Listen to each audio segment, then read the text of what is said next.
তাশাহুদে আঙ্গুল নাড়ানোর নিয়ম জানাবেন দয়া করে। ভাই, তাশাহুদ মানে হলো সাক্ষ্য দেওয়া। তাশাহুদ মানে কি? সাক্ষ্য দেওয়া। আমরা তাশাহুদের সময় আঙ্গুল দিয়ে ইশারা দেই না?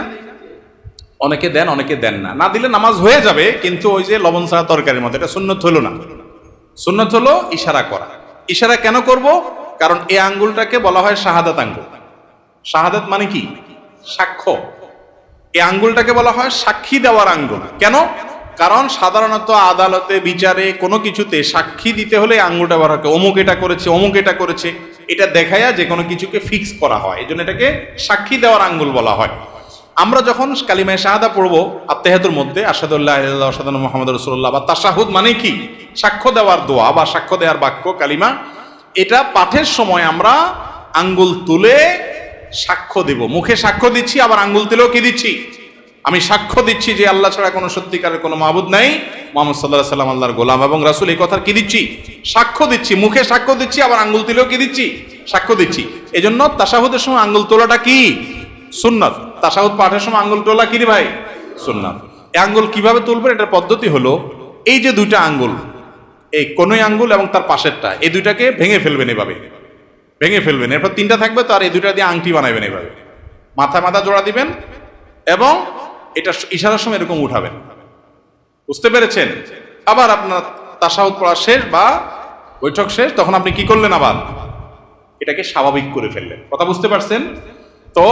অনেকে আবার বলে আশহাদু আল্লাহ ইলাহা ইল্লাল্লাহ করে উঠাইতে হবে। ওই টাইমে না হলে একটু এদিক সেদিক হলে ইমান চলে যাবে। ইমান এত সস্তা জিনিস, এটা ভুল ধারণা। বুঝতে পেরেছেন? যে না, এই টাইমে না হলে, টাইমিং উল্টাপাল্টা হলে আবার ঝামেলা আছে, বাবা দরকার নেই, থাক, এটা তো সুন্নত কাজ নাই করলাম, এরকম অনেকেই করেন। এটা ভুল ধারণা। বরং এই তাশাহুদের সময় আপনি আঙ্গুল উঠে ইশারা করবেন। অনেক ভাই আঙ্গুল নাড়াচাড়া করে না। ওলামা একরাম নাড়াচাড়া করার কথা বলেন, কারণ একটা হাদিসে আছে যে এই আঙ্গুল নাড়ানোটা শয়তানের উপরে লোহার আঘাতের চাইতে কঠিন হয়। এই জন্য ভালো করে নাড়ায় শয়তানরা আঘাত করে নেয়। বুঝতে পারছেন?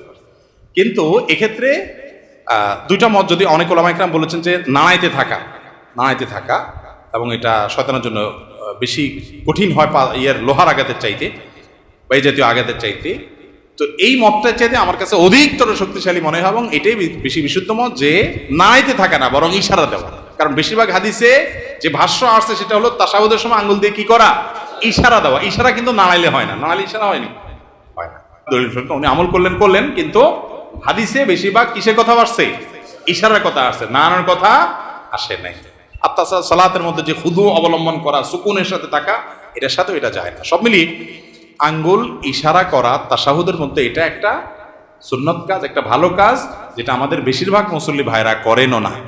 এটা করা উচিত আমাদের।